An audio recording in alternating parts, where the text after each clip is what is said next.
तुम ही हो, तुम ही आसरा, दुआएं सुनो, सदाएं सुनो, मुझे प्यार हुआ था, इकरार हुआ था।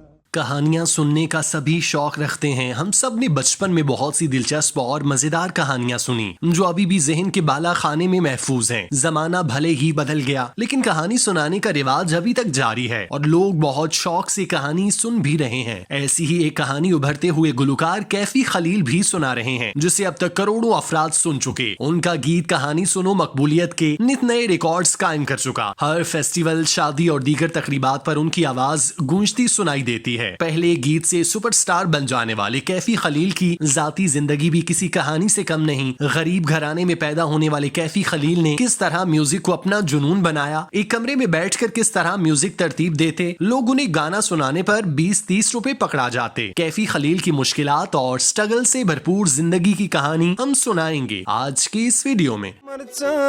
दफ्तरा बनी हम मलो गंजा कसी हस्ते बिजानी कन्यारी गद्दारी इश्के नामे गारदा। शोहरा आफाक गाने कन्यारी से शोहरत पाने वाले गुलकार कैफी खलील का गाना कहानी सुनो यूट्यूब पर सबसे ज्यादा मकबूल 100 ग्लोबल गानों की फहरिस्त में 55वें नंबर पर आ गया। गाने के ग्लोबल ट्रेंड में जगह बनाने पर कैफी खलील ने मदाहों और शायकीन का शुक्रिया भी अदा किया। लियारी के एक छोटे से मकान के छोटे से कमरे से शोहरत की बुलंदियों पर पहुंचने वाले कैफी खलील अपने सारे गाने इसी कमरे में बनाते थे। कैफी खलील के वालिद बेंजो बजाते थे, तहम वालिद के कैफी के बचपन में ही इंतकाल के बाद मौसीकी ने उन्हें सहारा दिया। कैफी खलील कभी स्कूल या कॉलेज नहीं गए और बाज़ाब्ता तालीम भी हासिल नहीं की, तहम अपने गाने वो खुद ही लिखते हैं। मकबूल गानों की शायरी के हवाले से कैफी खलील का मौक़िफ़ है कि दिल जब टूटता है तभी अल्फाज निकलते हैं, शेर बनते हैं और आवाज निकलती है। मैंने जो कुछ भी लिखा वो अपने तजुर्बे की बुनियाद पर लिखा और गाया।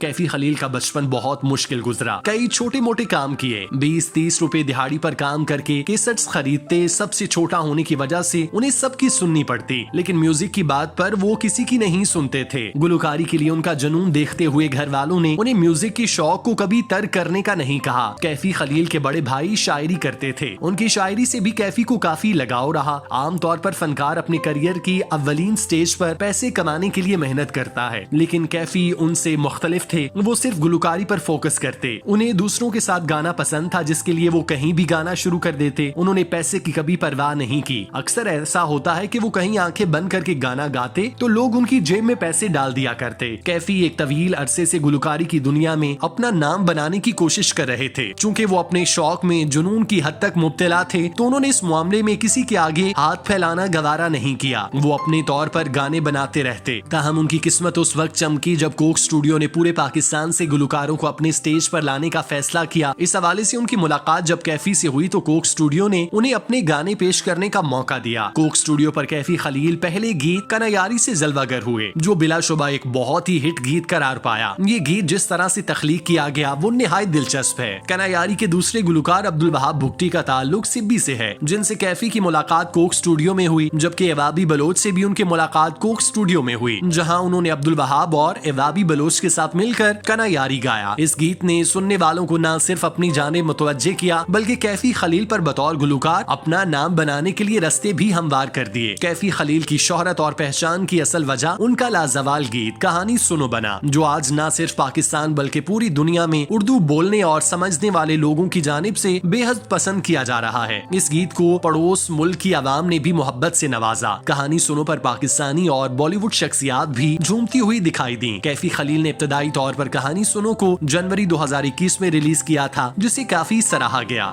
बाद अज़ां कैफी खलील ने इसी गाने को नए अंदाज में जून 2022 में रिलीज किया। उनके मज़कूरा गाने को बहुत पसंद किया गया और उसे दीगर गुलकारों ने भी गाकर शोहरत हासिल करने की कोशिश की। गुज़श्ता बरस दिसंबर में गुलकारा आयमा बेग ने भी कहानी सुनो को गाया था, जिस पर लोगों ने उन्हें तनकीद का निशाना बनाया और उन्होंने ये कहा कि कैफी खलील के जबरदस्त गाने को भी खत्म कर दिया। नहीं मुश्किल वफा जरा देखो यहाँ, तेरी आँखों में बसता है मेरा जहां, कभी सुन तो जरा जो मैं कहना कहानी सुनो को हाल ही में ARY डिजिटल पर नशर होने वाले ड्रामा सीरियल मुझे प्यार हुआ था में भी पेश किया गया। कैफी खलील को ये एजाज भी हासिल रहा कि उनका मकबूल गाना कहानी सुनो यूट्यूब पर सबसे ज्यादा मकबूल 100 ग्लोबल गानों की फहरिस्त में 55वें नंबर पर आ गया। कहानी सुनो यूट्यूब के ग्लोबल ट्रेंड म्यूजिक में 55वें से 54वें नंबर तक ट्रेंड करता रहा, जबकि इसी फहरिस्त में टॉप 35 में अली सेठी और शहगुल का 2021 में कोक स्टूडियो 14 का गाना पसूड़ी भी शामिल रहा। यूट्यूब पर टॉप 100 गानों में 13 जनवरी तक पाकिस्तान के सिर्फ 2 गाने ही शामिल थे, जबकि फहरिस्त में मुतादिद भारतीय गाने शामिल रहे। दिलचस्प बात यह है कि टॉप 100 में दूसरे नंबर पर शाहरुख खान और दीपिका पादुकोण का गाना बेशरम रंग रहा, जबकि तीसरे नंबर पर उनका गाना झूमे जो पठान रहा। कैफी खलील ने अपनी इंस्टाग्राम स्टोरी और ट्वीट में बताया कि उनका गाना कहानी सुनो यूट्यूब पर आलमी सतह पर मकबूल 100 गानों की फहरिस्त में 55वें नंबर पर पहुंच गया। उन्होंने अपने गाने के ग्लोबल ट्रेंड में जगह बनाने पर मद्दाहों और शायकीन का शुक्रिया भी अदा किया। इस बात में कोई शक नहीं कि कैफी खलील ने अपनी जिंदगी में बेपनाह मुश्किलात देखी। गुर्बत में भी उन्होंने अपना शौक नहीं छोड़ा और इसकी तामील में हर हद से गुजरने पर तैयार हुए। अपने शौक से जुनून की हद तक लगाव रखने की वजह से उन्हें कुदरत ने आज इस मकाम पर ला खड़ा किया कि उनका गीत हर मोबाइल, शादी, गाड़ी और होटल्स में सुनाया जा रहा है। 10 माह गुजरने के बावजूद इस गाने की मकबूलियत में किसी किस्म की कमी नहीं आई। इस सूरत हाल में ये उम्मीद जाहिर की जा सकती है कि मुस्तकबिल करीब में कैफी खलील कहानी सुनो जैसे मजीद गीत अपने मद्दाहों के लिए पेश करेंगे। मरचा दफ्तरा बोनी